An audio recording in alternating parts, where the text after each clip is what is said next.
Olá pessoal, eu sou o Ricardo, esse é o Blog Pretexto. A nossa convidada de hoje, ela trabalha com família há mais de 40 anos. Ela é especialista em problemas e principalmente em soluções. Lídia Aratangi. Lídia, muito obrigado, viu, por ter aceitado o convite do Pretexto. Ora, é um bom pretexto para um papo. É isso aí.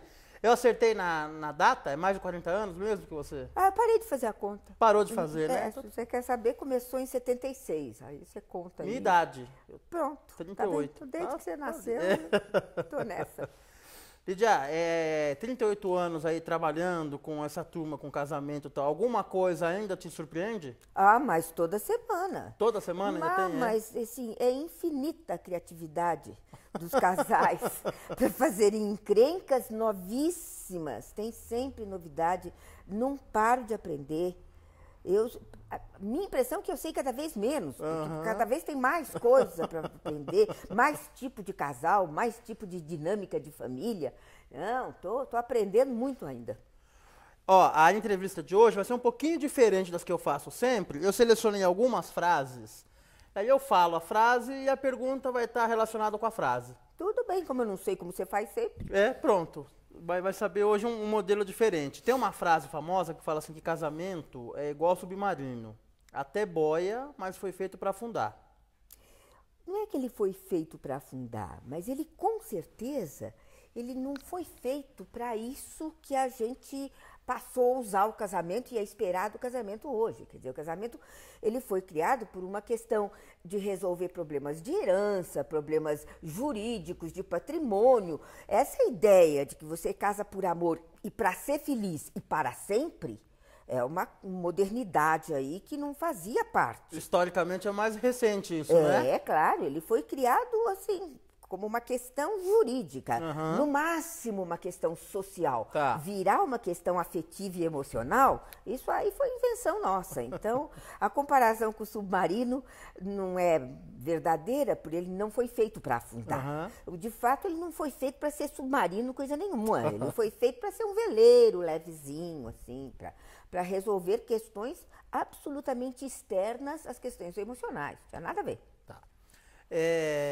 Tem uma frase sua, numa entrevista que você deu na Veja há algum tempo, que você fala, casamento não é para preguiçoso e não é para covarde. Sim, senhor. Que tipo de preguiça e covardia tem no casamento? Bom, a preguiça, eu vou ter que responder tudo isso que ela está falando. Uma preguiça danada. e distração, nós somos muito distraídos também, que também não é coisa boa. Mas a covardia é uma coisa séria, de não querer olhar, de não querer enfrentar, de ter muito medo de olhar para a verdade. E já pensou se de repente eu tenho que me separar? Ninguém tem que coisa nenhuma, nem que separar, nem que ficar casado. Mas precisa ter coragem, sim, para enfrentar aquelas dificuldades que a gente tenta jogar para debaixo do tapete e fingir que não existem. Então, a coragem para reconhecer que algumas coisas precisam ser revistas. Agora não tem frase ainda, mas uma dúvida, você está há 38 anos e eu imagino que de um tempo para cá você atende casais homossexuais. Sim, né? Já há muito tempo. Já há muito tempo. Muito. Basicamente a gente ouvia sempre que um dos problemas do casamento era a diferença de gênero. Que mulher é de um jeito, homem de outro. Imagina. É balela isso. É balela. Quaisquer duas pessoas são diferentes. E tem coisas em comum, afinal nós somos habitantes do mesmo momento do planeta azul. Então, alguma coisa aí nos une a todos. Mas, você acha que porque são dois homens, eles são mais parecidos do que um homem e uma mulher? Ou duas mulheres? Não. Mesma coisa. A mesma coisa. É claro que tem alguns pressupostos que existem numa relação heterossexual que numa relação homossexual não tem. Por exemplo, embora tudo esteja em mutação, mas tem os pressupostos, assim, de que quem traz dinheiro para casa é o homem, quem lava a louça é a mulher. Né? Agora, você pega um casal homossexual, vira uma briga pessoal isso aí, Sim. porque não tem nenhum pressuposto para pelo menos você se sentir ali apoiado pela estirpe de mulheres que te antecederam, a qual você está defendendo. Aham. Então, esse tipo de diferença eu notei. Tá. Mas é o mesmo nheco-nheco. Ó, uma frase do Chico Anísio. Vamos lá. O cara que é casado há 30 anos com a Maria não entende de casamento, entende da Maria. E ele falando, né? Quem entende de casamento sou eu, que já casei mais de 6 vezes. Ah, mas vamos lá, o Chico entende mesmo é de separação. Entendi. Evidentemente, se ele casou 6 vezes, separou 7. Aham. E assim, ele é bom na separação mesmo. Todas as separações do Chico Anísio foram bonitinhas, tudo arrematado, ficou amigo de todo mundo, com Isso. os filhos, com tudo. Não, 6 vezes ele entende de separação como ninguém. Agora, como não dá para a gente entender todos os homens, realmente, talvez conhecer o João em profundidade te leve a conhecer mais sobre os homens do que se você conhecer 4 ou 5, porque eles são tantos bilhões, não é? Que não vai dar para cobrir todos.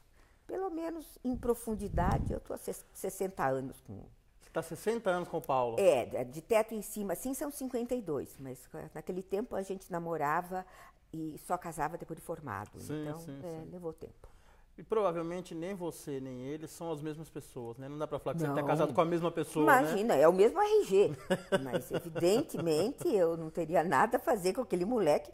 Nós começamos a namorar, eu tinha 14, ele tinha 16. Pelo amor de Deus, agora, avô dos meus netos é outra coisa. Epa, eu casei com um rapaz muito bonito, parecido com James Dean. Tá. Eu hoje estou casada com um senhor muito bonito. Às vezes parece Papai Noel, às vezes parece Sean Connery. Ah. Depende de como eu olho. Bonita declaração, viu? Por que repetir erros antigos se há tantos erros novos a escolher? É uma frase. Tem uma expressão vulgar que diz assim, Lídia, fulano tem dedo podre. É aquela pessoa que tem alguns relacionamentos. Sei, que tudo aprovesse. Isso. É o oposto do dedo verde. Como é que faz? Isso acontece mesmo? É só coincidência? Ou tem algum padrão que a pessoa segue? Muito provavelmente esse moço não está querendo ter um relacionamento profundo, duradouro, o que também vale, não? Eu não sei se ele tem o dedo podre ou se isso é uma escolha. Essa coisa de viver monogamias sucessivas, sequência. Eu acho que tem a vantagem que você já sabe direitinho o que funciona, né? As mesmas histórias, os mesmos truques. Funciona, você já sabe, vai apertando esses botões. Mas tem um inconveniente também, porque acaba você mesmo não se renovando, né? Aquele truque que é novo para aquela, mas é a 5ª vez que você usa o mesmo truque. Então, é uma escolha com as consequências dessa escolha.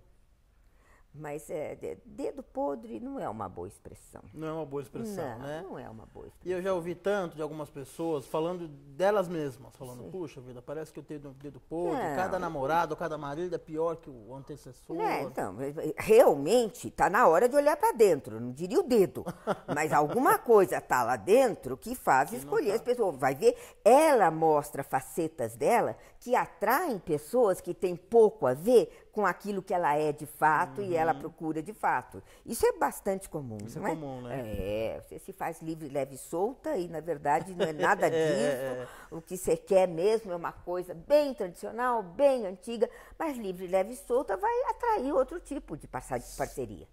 Mas o dedo não está podre, não. O dedo está obedecendo direitinho. O dedo é uma vítima também. Quem está mandando aí não é o dedo, não. Ó, outra frase. A decisão de ter filhos é muito séria. É decidir ter para sempre o coração fora do corpo. Você fala muito sobre a questão da frustração.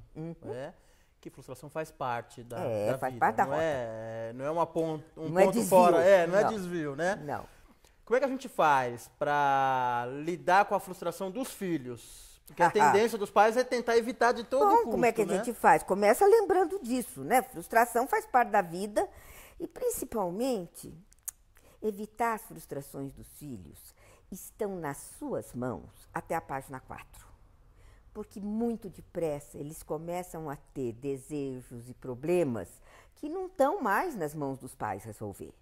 E alguém que não tem alguma competência para lidar com a frustração vai lidar muito mal com a loirona que deixou de ligar para ele, a menina que não pôde entrar no grupo de vôlei, enfim, essas coisas que não adianta nada a mãe ir lá dizer para a chefe de equipe, põe minha filha no seu grupo. Não tem jeito, a gente vai ter que aprender a encarar frustração de filho. E encarando frustração de filho, a gente está mostrando para ele que a frustração é tolerável. Faz parte. E de fato é, sim.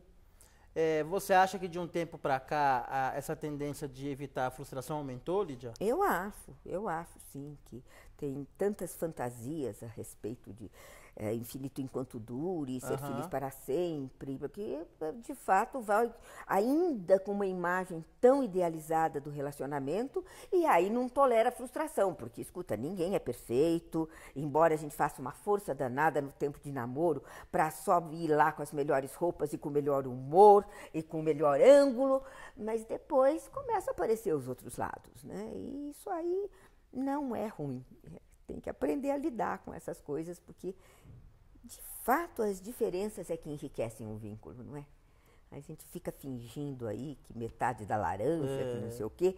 2 meias laranjas fazem uma boa laranjada, mas 2 meias pessoas não fazem um casal. Né? Não dá. De Platão agora. Opa. De todos os animais selvagens, o homem jovem é o mais difícil de domar.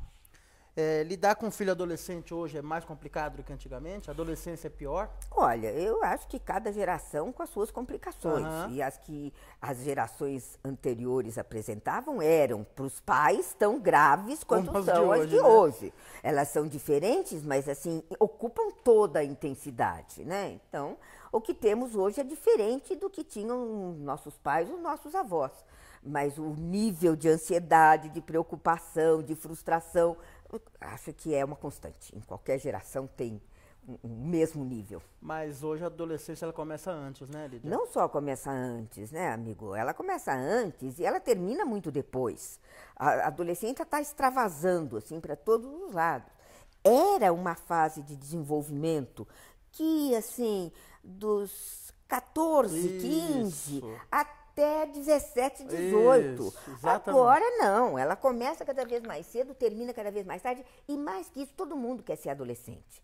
A adolescência deixou de ser uma etapa do desenvolvimento e se transformou numa ideologia. Um estilo de vida. Um estilo de vida. Todo mundo quer ser adolescente. Quem é criança quer ser adolescente, quem é velho quer ser adolescente. Por quê, Lídia? Por quê? Porque a inveja de um lado aparente da adolescência, e principalmente se cultua muito isso, como se a adolescência fosse os anos dourados, a liberdade. São nada, são anos de chumbo. É uma coisa difícil ser adolescente, é muito difícil.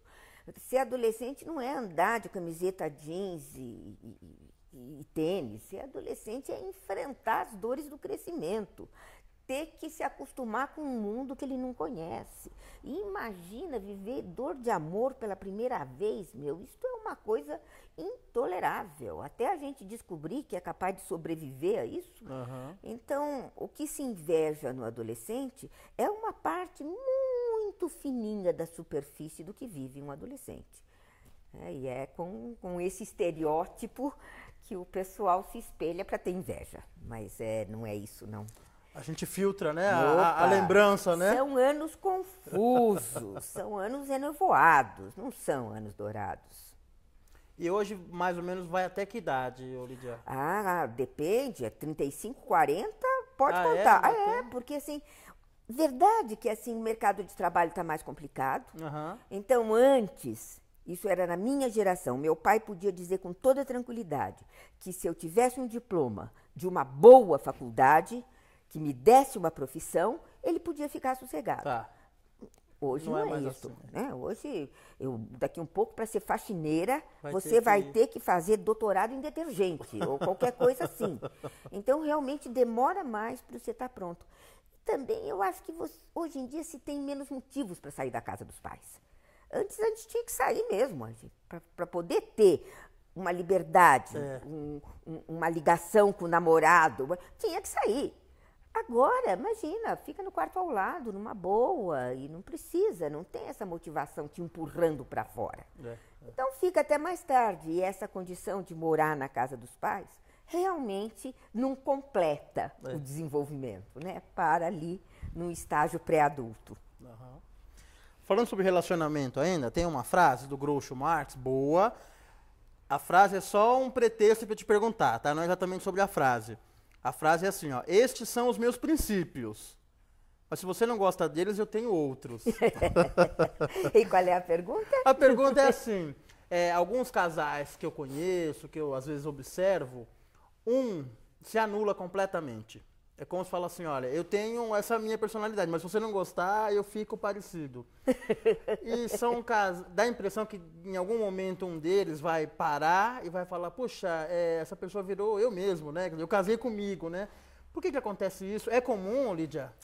O Anderson é que sabia das coisas mais do que o Groucho Marx. Você conhece a história da sereiazinha? Não. A sereiazinha viu o navio naufragando e conseguiu salvar o príncipe que estava lá, levou para a areia e ficou cantando para ele, e salvou e foi embora. Mas ela ficou loucamente apaixonada pelo príncipe. O problema é que ele era um humano e ela não tinha pernas. Na história do Walt Disney, ela vai lá na bruxa e ela troca as pernas, ela ganha as pernas da bruxa, mas dá em troca a sua voz. Tá. Então sai ela andando pelo mundo, atrás do príncipe dela, só que ela perdeu a única coisa pela qual o príncipe poderia reconhecê-la, que era a voz. Tá. Ele só conhecia a voz dela. E agora ela está muda e andando como se estivesse andando em cima de espinhos, andando feia, sem nenhuma elegância. E é isso que pode acontecer, quer dizer, você começa a fazer concessões, começa a viver naquela base do só vou se você for, e quando você vai ver, você perdeu a voz. Você está tentando entrar num universo que não é o seu, fingindo que tem pernas e sabe andar, mas perdeu a voz, que era o que te caracterizava, que era, afinal, o que fez você ser escolhido. Pois é. No fundo, a gente é escolhido pelas diferenças. É verdade. E isso nem sempre é culpa do príncipe, às vezes é culpa da sereia mesmo, né? Eu não sei se a gente vai atrás de culpas aí, né? Mas tem uma coisa cultural aí que tende a forçar a sereia a ficar igual ao príncipe, não o príncipe a ficar igual à sereia. Está mudando, mas ainda existe essa pressão. Tá. Outra frase do Mário Quintana. A amizade é um amor que nunca morre. Queria que você falasse um pouquinho da sua amiga Maria Adelaide Amaral. Quando eu a entrevistei, ela falou de você, colocou você no pódio das amigas. Não, ela está também, sem a menor dúvida, no pódio das amigas. Essa relação é absolutamente preciosa, inclusive porque ela não é um relacionamento de infância.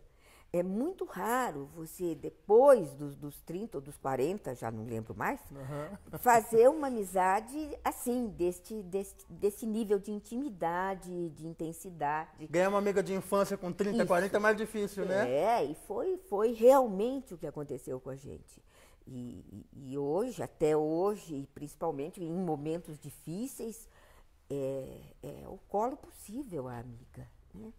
Quando você não tem mais aquela coisa atrás, né, que eu percebi isso outro dia, que eu estava querendo um colo e fiquei pensando, bom, não tem mais tia, mãe, pai, acabou, de repente, eu sou a mais velha da família, o que é isso?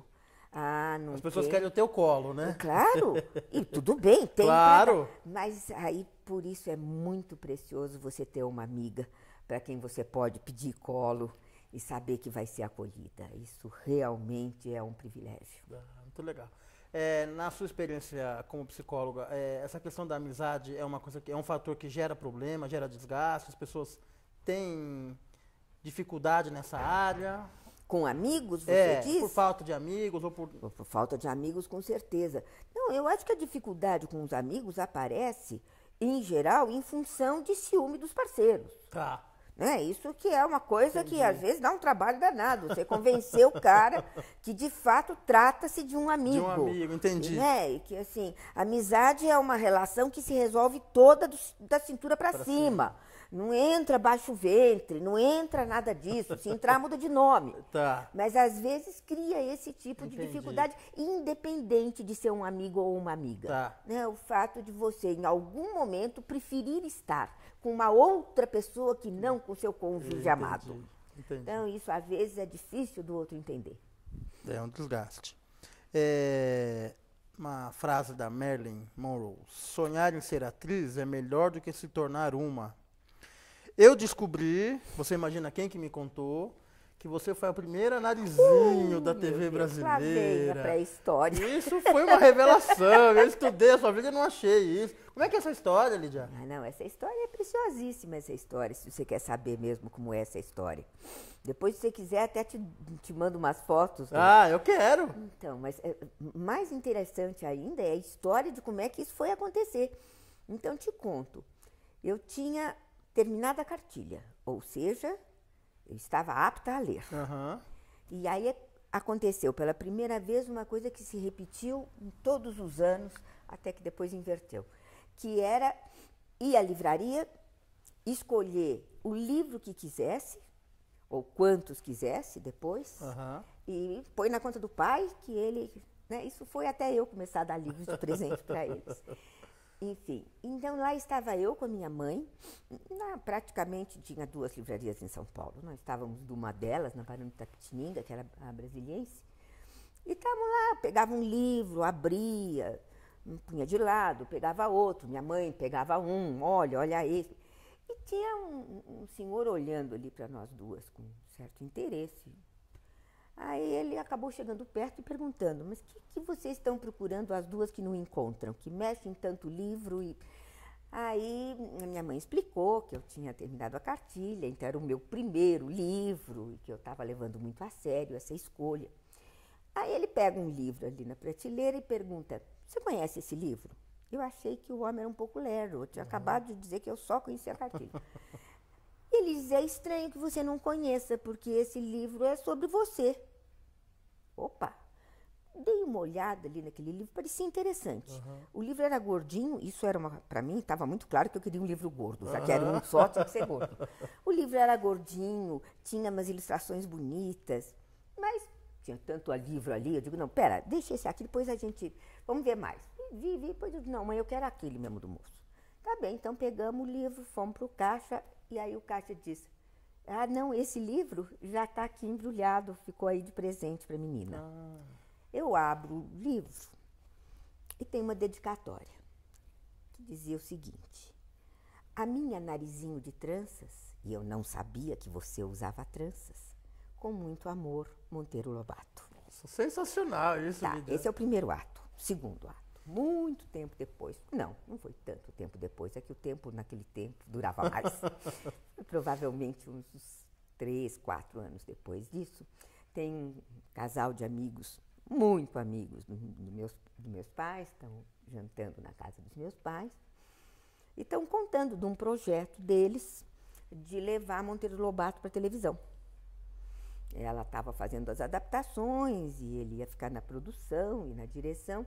E estava com um problema sério, porque assim, as detentoras dos direitos do Lobato eram as irmãs dele, que faziam 1001 exigências. Né? E que a última exigência é que elas queriam que ele descobrisse uma menina que o Lobato tinha encontrado uma vez e que tinha voltado encantado, dizendo que aquela era narizinho, que não sei o quê, onde que ele ia achar essa menina. Aí eu digo, peraí, mostrei o livro, e aí eu virei a narizinho. Demais essa história, Lídia. Sensacional, sensacional. Mas é muito raro eu contar, evidentemente. Pois é, foi uma surpresa. E você atuou por algum tempo? Muito tempo, uns 4 ou 5 anos. Eu fui a primeira e fiquei até um bom tempo. Mas depois não quis dar sequência? Não é eu não quis, não. Bem que eu queria, assim. Que conversa que eu não quis. Mas daí que começava a atrapalhar os estudos, essas coisas. Não vai pensar que você é artista. Enfim. Pois é. Virou artista de outra área, né? Pois é. A última. do Einstein. Duas coisas são infinitas, o universo e a estupidez humana. Mas, no que diz respeito ao universo, ainda não tenho certeza absoluta. Eu vi uma entrevista sua na Gabi, de Frente com Gabi, você falou muito sobre bullying, né? Sim.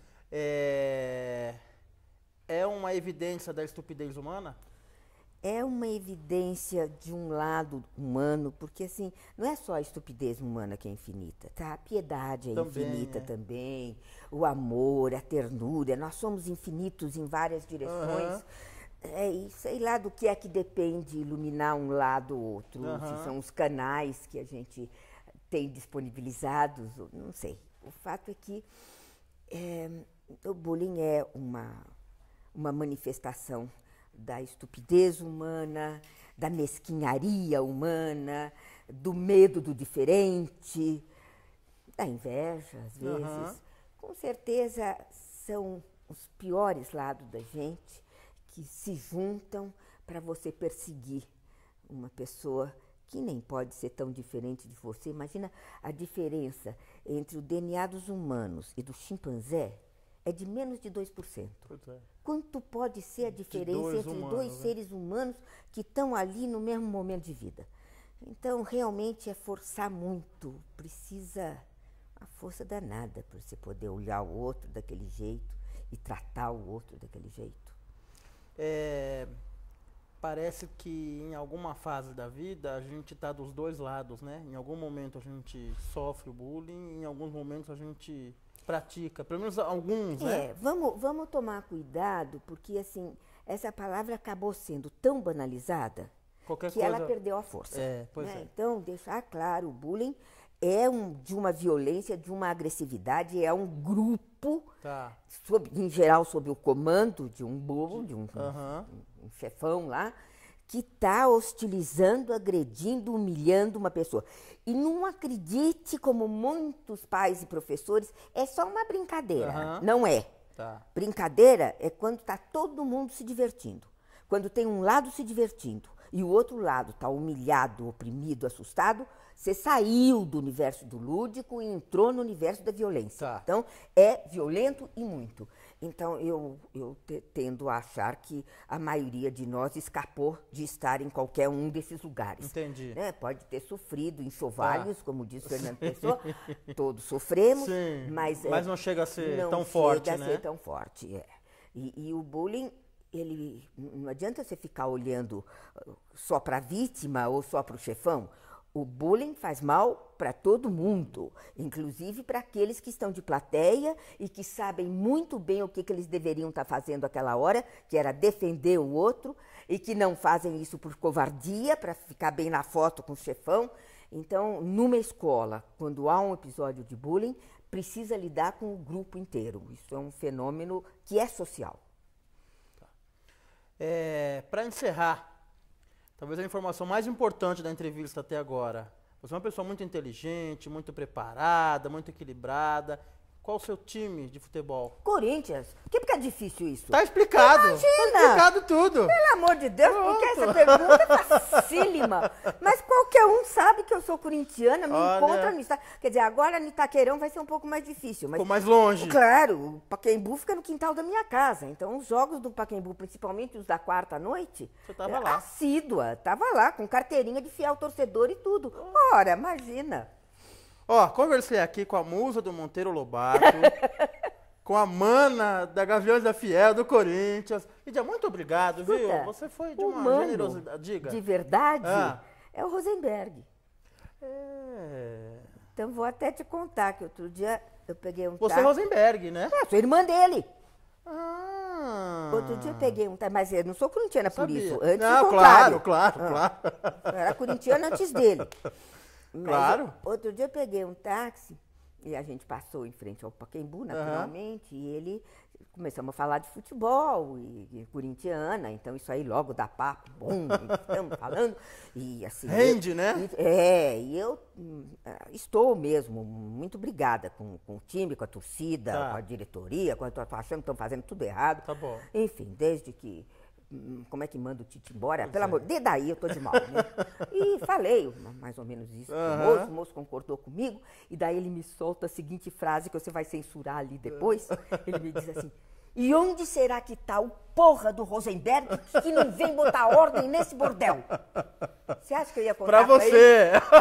Eu tava indo encontrar com o Rosenberg, eu ia jantar com ele. E ainda fiquei pensando, espero que ele não esteja na porta do restaurante esperando por mim. Ia te cobrar o dobro da corrida. Oh, não, ele, pelo contrário, ele ia ficar, imagina, ele estava achando que, assim, que o Rosenberg era capaz de botar ordem, o Salvador, como foi, né, num certo momento. Pois é, então, sim, vai, Corinthians. Apesar de tudo, vai, Corinthians. É isso aí. Bom, com isso a gente termina esse papo. Lídia, muito obrigado. Imagina. Você é uma simpatia, você é uma referência, viu, pra gente, viu? Obrigado, viu? E a gente volta em breve com mais um bate-papo do Pretexto. Até mais.